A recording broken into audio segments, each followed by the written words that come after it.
आज हम लोग उत्तराखंड में हैं। मैं आज उत्तराखंड में हूँ और 7 ताल के पास एक बहुत सुहानी जगह है, रमणीक स्थान है। और इसमें देखिए, आप देख सकते हैं पूरा बादल छाया हुआ है पूरा, और पूरा सा पूरा आसमान भरा हुआ है। इस वातावरण में हमें सक्सेना जी की बहुत याद आ रही थी, क्योंकि सक्सेना जी ने हमको जीने का तरीका बताया, कैसे जीना है, हेल्दी लाइफ स्टाइल कैसे है। अगर हम हेल्दी रहेंगे तभी तो जी पाएंगे। तो उन्होंने बहुत अच्छे तरीके से, बहुत अच्छे तरह से हमको समझा रहे हैं कि कैसे हमें अपना लाइफ स्टाइल को अच्छा करना है। और हमने विटामिन के ऊपर, कार्बोहाइड्रेट्स, फैट्स, मिनरल्स, सब के ऊपर हम बातचीत कर रहे हैं। माइक्रो न्यूट्रिएंट्स क्या हैं, उस सब के ऊपर हम बातचीत कर रहे हैं। क्योंकि हम जो है, इस समय मैं यहाँ पे हूँ और यहाँ पे सिग्नल का भी इशू है। तो मैंने ये सोचा कि एक बार स्टार्ट करने के बाद सक्सेना जी को हैंड ओवर कर दें, जिससे कि हमारा ये सेशन जो है, इतना इंपॉर्टेंट सेशन है, हम चाहते हैं सेशन मिस ना हो। इसलिए किसी भी तरह से हमारा सेशन कंटिन्यू चलते रहना चाहिए। उसके साथ मैं यहाँ से आपसे विदा लेता हूँ और सक्सेना जी को इनवाइट करता हूँ। सक्सेना जी, क्योंकि अब मेरा ट्रैवल दिल्ली की तरफ चल रहा है, तो अभी गाड़ी में तो सिग्नल नहीं मिलेगा। तो इसलिए हम सक्सेना जी को रिक्वेस्ट करूंगा, सक्सेना जी अपना आज का जो हमारा कार्यक्रम है उसको पढ़ाएं। और सक्सेना, ये बताना चाहूंगा कि सक्सेना जी बहुत रिसर्च कर रहे हैं, हमको आगे जीन्स के ऊपर भी बहुत सारी बातें बताने वाले हैं। जीन्स की मदद पे कैसे हम डायबिटीज़ को कंट्रोल करें, ये सब इन पे रिसर्च कर रहे हैं इसके ऊपर। और बहुत ही जल्दी हमको इससे मिलने को मौका मिलेगा। तो मैं सक्सेना जी को रिक्वेस्ट करूंगा, सक्सेना जी आएँ और अपना सेशन शुरू करें। सक्सेना जी, आपका बहुत बहुत धन्यवाद, जो आप हमारे सेशन में हर बार आते हैं और हमें बड़ा एक्साइटमेंट रहता है आपका सुनने के लिए सेशन। और राहुल जी का भी बहुत बहुत धन्यवाद, जो इसको रिकॉर्ड करें, जिससे कि मैं आराम से उसको बाद में सुन पाऊंगा। तो over to Saxena ji. Welcome Neeraj ji, welcome welcome. Neeraj ji को बहुत बहुत धन्यवाद, इतनी दूर से भी रहने के बावजूद भी। मेरी आवाज मिल रही है आप लोगों को? हाँ, मिल रही है राहुल जी। हाँ, ठीक है। सक्सेना जी को हाईलाइट कर दीजिए प्लीज। एकदम आवाज साफ मिल रही है? हाँ, मिल रही है, बहुत अच्छी मिल रही है बस। बहुत बढ़िया। तो आज के सेशन में कितने लोग आ गए हैं? अरे बिरवानी साहब भी आ गए हैं आज तो। नमस्कार बिरवानी साहब, आपका आभार, धन्यवाद, नमस्कार जी, बढ़िया। नमस्कार नमस्कार जी। ये संडे है ना, छुट्टी है। अब सैटरडे होता था, सैटरडे को ऑफिस में कोई ना कोई आता रहता था, इसलिए फिर प्रॉब्लम होती थी। तो हम्म। अब ये बढ़िया किया जो संडे को कर दिया आपने। हाँ, संडे को कर दिया सर। इसको नीरज जी का था, उनको मतलब काफी लोगों ने बोला, तो नीरज जी ने उसको फिर चेंज कर दिया। जी जी जी, बढ़िया किया। तो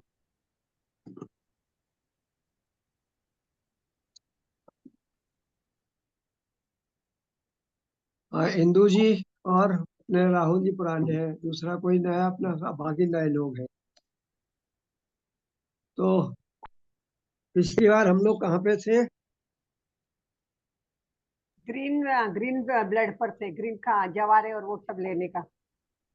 नहीं, वो तो आप बाद में बात किया था। जो हमारा चैप्टर चल रहा है उसमें हम कहाँ पर थे? हाँ, कहाँ तक पहुंच गए थे अपन? मैग्नीशियम था सर, मैग्नीशियम था, और फोटोसिंथेसिस। ट्रेस एलिमेंट था, है ना? आज क्या, मैं भाग भाग के ज्वाइन किया मैंने आज।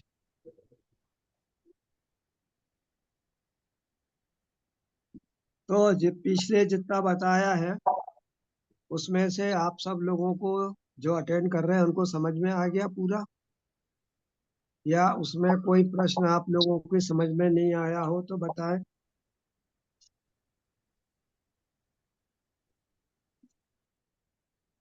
इंदू जी कहाँ है? इंदू जी। सर मुझे एक क्वेश्चन है कि जैसे नमक में सोडियम क्लोराइड होता है ना, जी। बट बट हमारी बॉडी को सोडियम की जरूरत है, सोडियम क्लोराइड की जरूरत है? जरूरत तो सोडियम की है, हम्म, और क्लोराइड भी थोड़ा बहुत चाहिए हमको। क्लोराइड भी चाहिए, फ्लोराइड भी चाहिए। ट्रेस एलिमेंट ओके में हमको बहुत सारा कुछ चाहिए। क्या ओके हमारी बॉडी उस हिसाब से बनी हुई है कि उसको हर चीज चाहिए, पर ओके मात्रा कम कम चाहिए। ठीक है ना? अगर हम सोडियम क्लोराइड का इस्तेमाल ज्यादा करते हैं, तो सोडियम क्लोराइड क्या है, हमारे बॉडी के अंदर वाटर का रिटेशन करता है, पानी को रोक के रखता है। पानी को रोक के रखता है तो ब्लड का वॉल्यूम बढ़ता है। अच्छा ब्लड का जो वॉल्यूम है वो बढ़ जाता है। जब ब्लड का वॉल्यूम बढ़ जाता है तो जो हाइपरटेंशन के पेशेंट हैं उनके अंदर क्या होता है, ब्लड प्रेशर बढ़ जाता है। इसीलिए उन लोगों को बोला जाता है कि आप अपना नमक की मात्रा को कम करें। ठीक है। क्लोराइड में या जैसे हम देखें कि उसमें भी जो सेंधा नमक की बात करते हैं, तो सेंधा नमक का भी तो कुल मिलाकर के थोड़ा बहुत तो भाग वही का वही है, वाटर रिटेशन। ओके। तो इसलिए हमें नमक जो है, जैसे जो बीपी वाले पेशेंट हैं, जो मैंने पढ़ा है उसके हिसाब से 1.2 ग्राम या 1200 mg, 1.2 ग्राम या 1200 mg विद इन 24 आवर उनको लेना चाहिए। उसके साथ में हम अगर मैग्नीशियम लेते हैं तो मैग्नीशियम जो है हमारी जो ब्लड वेसल्स हैं उनको रिलैक्स करता है। तो इसके साथ में उनको मैग्नीशियम भी लेना चाहिए। तो मैग्नीशियम के लिए मैंने बताया कि हमारे भोजन में कौन कौन सी चीजों में मैग्नीशियम मिलता है। बताओ आप लोग, क्या बताया आपको मैग्नीशियम के लिए? मैग्नीशियम क्या में ग्रीन मिलता है? लीफी, ग्रीन लीफी सब वेजिटेबल्स। ग्रीन ग्रीन वेजिटेबल मिल या जाता है। और किसमें मिल जवारे है जाता है? ग्रीन, और फिर फोटोसिंथेसिस वाले जो भी यानी सब वेजिटेबल्स ही हो गए। जी, है ना। तो हमको सारे धीरे धीरे सारी चीजों को हमारी बॉडी के अंदर देना चाहिए हमको। That is called the balance diet. हमारी डाइट बैलेंस जो है, हम लोग क्या करते हैं, सबसे ज्यादा हम लोग इस्तेमाल करते हैं कार्बोहाइड्रेट का। क्योंकि कार्बोहाइड्रेट को एक बार अगर आप खा लेते हैं तो 4 घंटे के लिए आपकी फुर्सत हो जाती है। लेकिन अगर आप कार्बोहाइड्रेट को छोड़ते हैं तो फिर आपको फ्रिक्वेंटली आपको कुछ ना कुछ खाना होता है। जो डॉक्टर बोलता है कि डायबिटीज पेशेंट को कुछ ना कुछ खाओ, लेकिन क्या खाओ, प्रश्न ये है क्या खाओ। तो खाना वो खाना चाहिए डायबिटिक पेशेंट्स को जिसके अंदर कैलोरी ना हो पर न्यूट्रिशन हो, कार्बोहाइड्रेट ना हो, उसके अंदर विटामिन हो। जैसे हमारा खीरा है, ठीक है, हमारे वेजिटेबल जूसेस हैं, हमारा अनार है, हमारे टमाटर है। टमाटर में लाइकोपीन होता है। लाइकोपीन का बहुत बड़ा रोल है हमारी बॉडी में। प्रोस्टेट कैंसर को बचाता है लाइकोपीन। टमाटर के अंदर एक फाइटो इंटीग्रेंट्स है, लाइकोपीन। तो लाइकोपीन हमारे उसको बचाता है, प्रोस्टेट कैंसर को बचाता है। चले, बस और सर कोई कई आगे बार, पूछे? सर कई बार होता है ना किसी का सोडियम कम हो जाता है तो बंदा गिर जाता है, चक्कर आके गिर जाता है सोडियम कम हाँ, होने से। सोडियम कम हो जाता है। वो कम होता है जो उसको बोलते हैं हाइपोन्यूट्रिएमिया। हाइपोन्यूट्रिएमिया जब होता है जब उसको पेशेंट को डॉक्टर ने दवाई दी हो बीपी कम करने के लिए, तो डाययूरेटिक दिया हो, डाययूरेटिक मेडिसिन दिया हो, और उसकी नमक की मात्रा कम हो गई हो, तो उसको बोलते हैं हाइपोनेट्रीमिया। हाइपोनेट्रीमिया में आदमी को चक्कर आ जाएगा, गिर जाएगा। ठीक है ना। तो ऐसे लोगों को अगर आपको समझ में आता है तो नमक का घोल थोड़ा सा पिलाने से उनका बैलेंस हो जाता है। ठीक है। सर एक बात और, आजकल लोगों को बहुत पसीना पसीना बहुत आ रहा है, पसीना। मैं वो तो आएगा, गर्मी का मौसम है। ठीक है, कुछ ऐसा ठीक कोई है। क्वेश्चन नहीं है कि ना कम आए? क्या हो गया?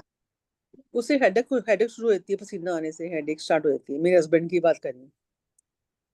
उनका हाइपर बीपी होगा। नहीं, हाइपर बीपी मतलब 120-80 वाला ही है। हम्म। तो उनका वो पसीना आता है फिर हेडेक होती है। चलो देखते हैं उसको अपन, उनका कोई रिपोर्ट रिपोर्ट होगा तो बताइएगा। ठीक है। तो आज का चैप्टर अपन क्या लेंगे? अपन क्लोरीन।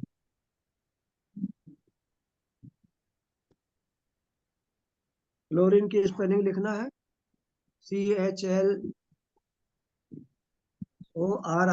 क्लोरीन।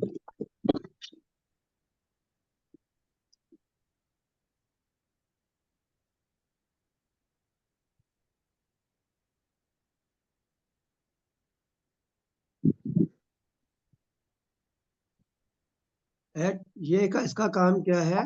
आपके फ्लूइड को मेंटेनेंस में ये हेल्प करता है। डाइजेशन में, एब्जॉर्प्शन में ये आपकी हेल्प करता है क्लोरीन।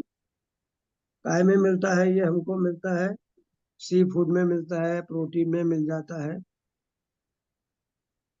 मीट में मिल जाता है, अंडे में मिल जाता है हमको।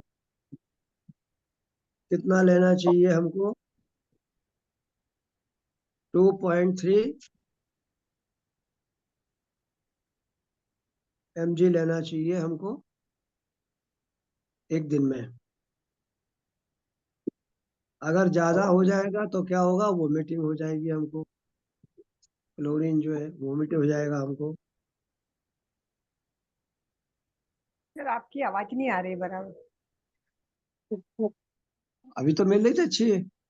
तो क्लोरीन जो है, अगर एक्सेस क्वांटिटी क्लोरीन होगा तो हमको वोमिटिंग स्टार्ट हो जाएगा। ठीक है, सी फूड में मिलता है और उसमें मिलता है हमको, ये ट्रेस एलिमेंट में है ये। अब सबसे बड़ी चीज है आयरन, है ना। आयरन काय में मिलता है? आयरन के बाद सीधा जिंक कराऊंगा मैं आपको। तो आयरन काय में मिलता है? आप सबको मालूम होगा आयरन तो। आयरन काय में मिलता है? जल्दी जल्दी बोलते जाओ फटाफट जरा। सर सब पर्पल कलर के खाने होते हैं, जितनी उसमें भी जैसे बीट। जितनी भी ग्रीन वेजिटेबल्स हैं सब में आयरन कंटेंट होता है। Iron beet. कंटेंट को आयरन कंटेंट को बॉडी में सिंथेसाइज कराने या एब्जॉर्ब कराने के लिए विटामिन सी का होना बहुत जरूरी है। जब भी आयरन की टैबलेट लें या इसके लिए, तो दूध का उपयोग ना करें, और दूध का उपयोग 2 घंटे बाद भी ना करें, अन्यथा किसी किसी को पेट में दर्द होने की संभावना होती है। हालांकि हमारी बॉडी खुद जो हमारा हीमोग्लोबिन होता है उसको तोड़ करके उसमें से फेरम निकाल लेती है, फेरस, और उससे हीमोग्लोबिन के अंदर आयरन की डिफिशियंसी नहीं होती। लेकिन फिर भी स्पेशली फीमेल्स में ज़्यादा होता है एनीमिया, तो उनको ग्रीन वेजिटेबल्स का इस्तेमाल, जूस ज़्यादा उनको पीना चाहिए।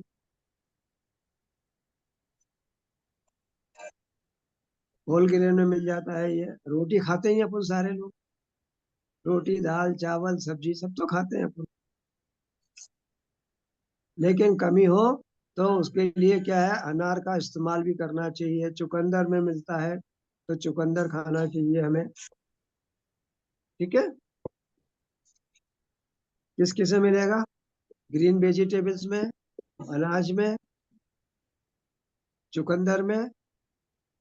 और अगर हम ग्रीन वेजिटेबल का जूस पीते हैं तो ये क्या होते हैं, हमारे लिए ग्रीन ब्लड की तरह काम करते हैं, क्योंकि इनके अंदर जो क्लोरोफिल के अंदर जो मैग्नीशियम न्यूक्लाई में होता है, तो मैग्नीशियम और हीमोग्लोबिन में Fe होता है।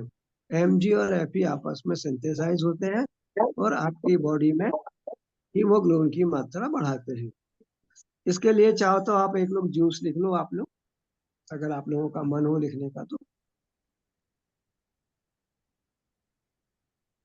चुकंदर थोड़ा सा, अनार, खीरा, पालक,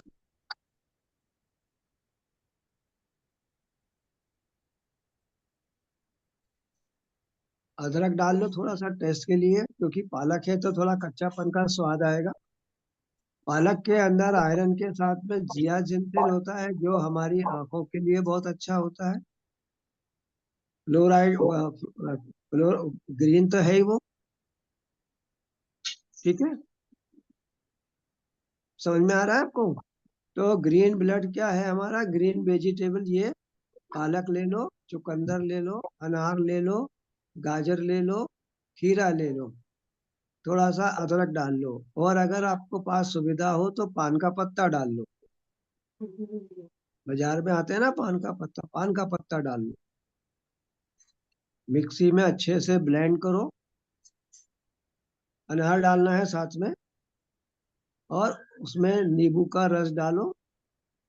अगर आप लोग नहीं छानते हैं तो फाइबर भी मिलेगा आपको, और आपको अगर कोई व्यक्ति, कोई महिला इसको लगातार 41 दिन पिए तो वो अपना पहले हीमोग्लोबिन चेक कर ले, पैथोलॉजी टेस्ट करा ले, और 41 दिन नियमित सवेरे प्रातः मॉर्निंग में अगर ये जूस पीती है उसका हीमोग्लोबिन का लेवल कम बढ़ जाएगा। महिला पिए, पुरुष पिए, बच्चे पिए, कोई भी पिए, सबके लिए बढ़िया है, क्योंकि इसमें गाजर डाला है तो कैरोटीन है इसके अंदर, पालक डाली है तो इसमें जियाजिंथेन है, आयरन हो गया इसके अंदर, आयरन के अपना वो है अपना अनार डाला है तो उसमें पोटेशियम भी है साथ में, और दूसरे इसके फाइटोकेमिकल जो है वो भी इसके अंदर है, एलिजिनेट करके भी एक उसका है वो भी इसके अंदर है, फाइबर कंटेंट भी इसके अंदर है। तो ये सारी चीजें मिलके, लेकिन इस रस में आपको नींबू का रस जरूर डालना है ताकि आपकी बॉडी में आयरन एब्जॉर्ब हो जाए। इस बात का विशेष ध्यान रखें। हम जब भी ग्रीन वेजिटेबल्स का इस्तेमाल करें तो उसमें नींबू का इस्तेमाल जरूर करें।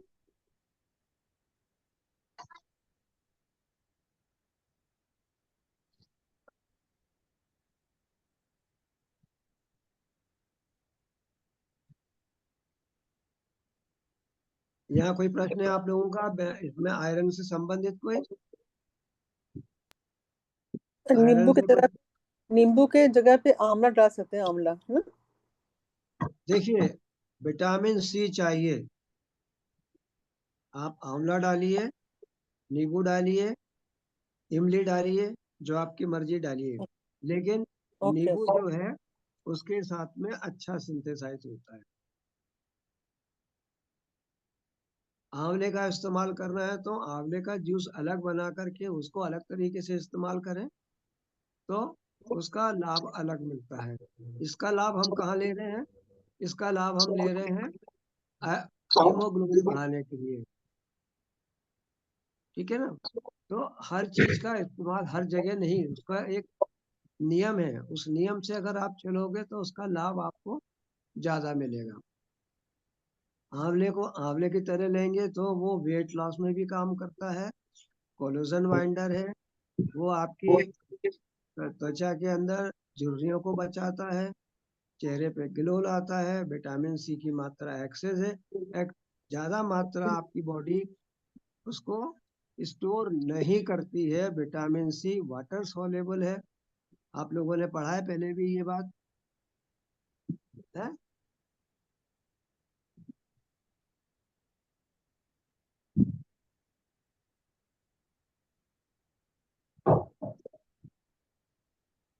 बहुत सी महिलाओं में आयोडीन की कमी से क्या बीमारी होती है?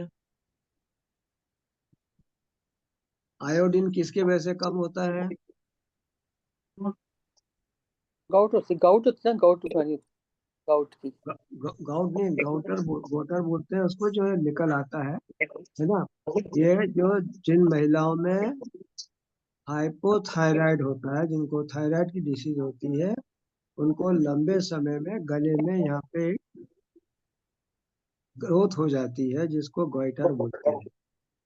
तो जितनी भी महिला है हाइपोथायराइड की, उनमें आयोडीन की डिफिशियंसी होती है,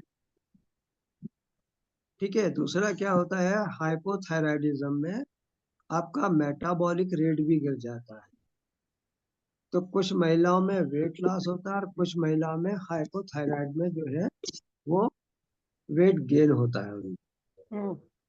बाल भी टूटते हैं, अगर ज्यादा सीवियर है तो आपका स्किन में जो है रूखापन आ जाता है, वो भी एक कारण होता है, ठीक है? काय में मिलेगा आपको ये इसका लेना?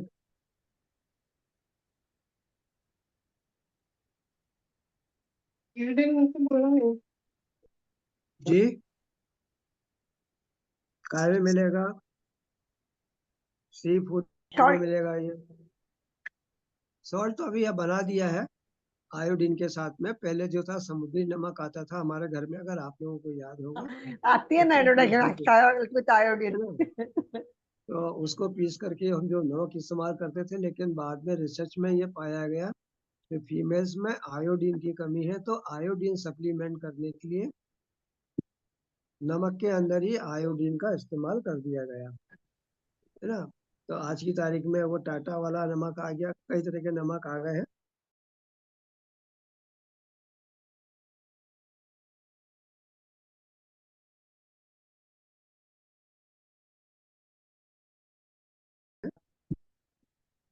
ये आपका आयोडीन हो गया, ठीक है। कितना लेना चाहिए?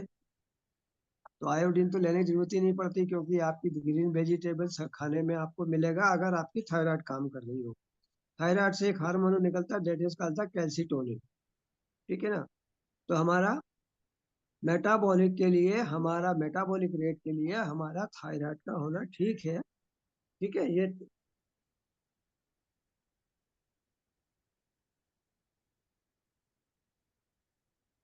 अब है जिंक।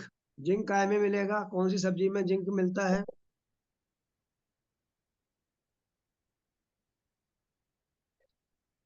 बताओ कोई सब्जी ऐसी जिसमें जिंक मिलता हो। सिर्फ पालक भरपूर। पालक में तो नहीं। जियाजिंथिन है। आप सब लोग मतलब इतने सालों से खाना बना रही हैं, आपको ये नहीं मालूम कि जिंक किसमें मिलेगा? बताइए।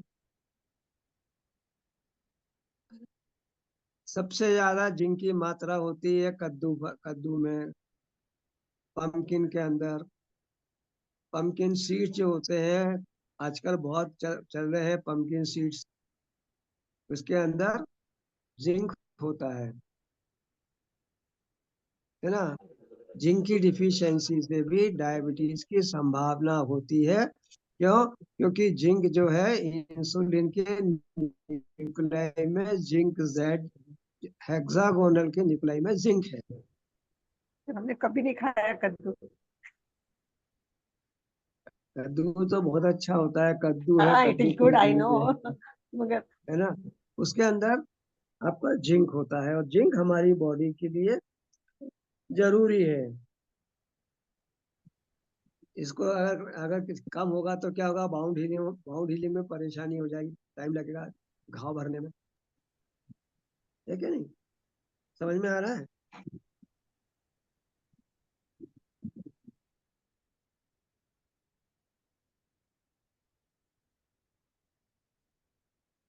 लिख लिया? एक्सेस जो है वो इसका टॉक्सिक है, ठीक है। ऑयस्टर में मिल जाता है, मीट में मिल जाता है, तो हम लोग खा ही रहे हैं सारी चीजें ये। लेकिन कद्दू अगर हम खाते हैं, कद्दू के बीज खाते हैं हमारी डाइट में, तो हमें सप्लीमेंट हो जाता है अच्छे से।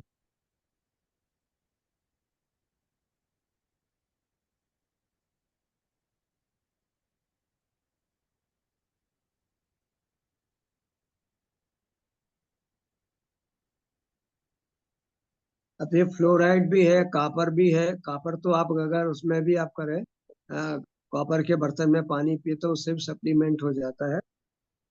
और वैसे भी ये जो है ना हमारा अ, दाल में मिल जाता है, कॉर्न ऑयल में मिल जाता है हमको।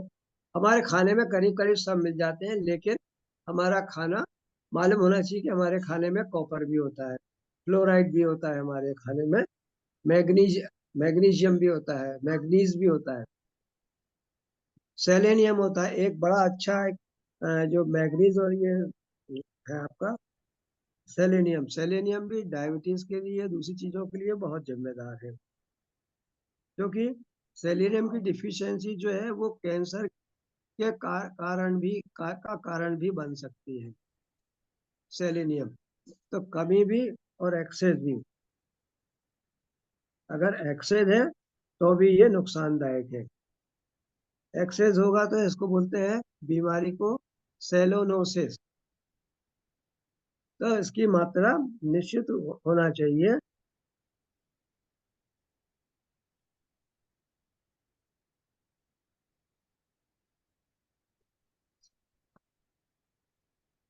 वेजिटेबल में मिल जाएगा आपको सेलेनियम। तो वेजिटेबल जो अच्छी वाली होती है उनमें आपको ये सब चीजें मिल जाती हैं आपको।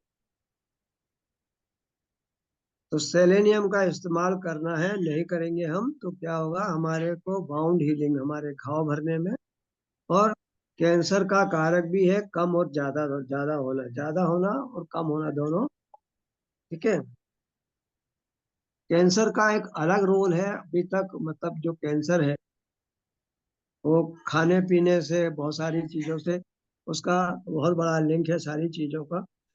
हम लोग एक्चुअली में जितने भी लोग हैं इंडियन हैं, और जो हमारी जो आप जैसी जो महिलाएं हैं जो इतने सालों से खाना बना रही है, ठीक है ना, कुछ चीजों की कमी होने के कारण क्या है, आप लोग वो खाना नहीं बना बना के देते हैं अपने परिवार को जो परिवार के लिए लाभदायक है। उसका भी कारण है कि आप लोगों ने उसके बारे में कोई जानकारी हासिल करने का प्रयास नहीं किया है। बताऊंगा वो भी आगे कि क्या होता है, भोजन का क्या होता है वो भी बताऊंगा आगे। एक मैग्नीशियम है हमारा, दालों में मिल जाता है हमारे।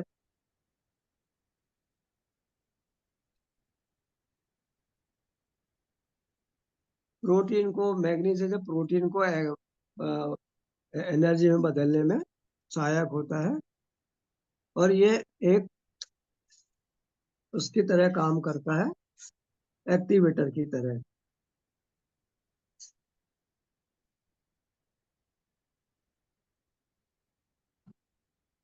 ये सब कुछ आपकी जानकारी के लिए है, क्योंकि आपका जो भोजन आप बना रही है उसका, उसमें सब सामान होता है हमारा, और हमको सब, मतलब कुल मिलाकर के हमारा इतना लंबा चैप्टर सेशन चलने के बाद निष्कर्ष ये है कि हमें जो भोजन बनाना है उसको इस तरीके से बनाना है कि सारी न्यूट्रिशन वैल्यू परिवार को मिल जाए और हमको भी मिल जाए, है ना। खाली वो रोटी दाल चावल सब्जी पे नहीं, इसके साथ में परिवार को दूसरी चीजें भी हमें देना है। सलाद बना के देना है, सलाद में क्या क्या लेना है, किसी का अगर विटामिन कम हो रहा है तो कौन सा विटामिन, आप लोगों को अब समझ में आ जाएगा। मैंने लिखवा भी दिया कि कौन से विटामिन से क्या क्या होता है, उसकी डिफिशियंसी से क्या होता है। तो मैं उम्मीद करता हूँ कि आप लोग इस बात को समझ सकेंगे कि अगर विटामिन की कोई डिफिशियंसी है तो कौन सा रोग उसको आएगा और हम उसको कैसे सप्लीमेंट कर सकते हैं। ठीक है। भोजन का आपके शरीर पे जो प्रभाव पड़ता है, तो भोजन, आप भोजन क्यों करते हैं, आप सब लोग खोल लीजिए अपना, अपनी खिड़की खोल लीजिए जरा, और आप माइक माइक ऑन कर लीजिए आपके। आज अपन चर्चा करते हैं, परिचर्चा करते हैं इसके ऊपर। राहुल जी, अब सब अपने अपने माइक खोल के आज अपन परिचर्चा करते हैं भोजन के ऊपर। ये चैप्टर, ये सेशन खत्म हो गया हमारा। सारे ट्रेस एलिमेंट विटामिन हमारे सारे पूरे हो गए आज। आप सबको बधाई जिन लोगों ने मतलब इसको रेगुलर अटेंड किया है, तो दे आर, उनके लिए बहुत बहुत सारी बधाइयाँ कि उन्होंने पूरे टाइम इसको अटेंड किया है। भोजन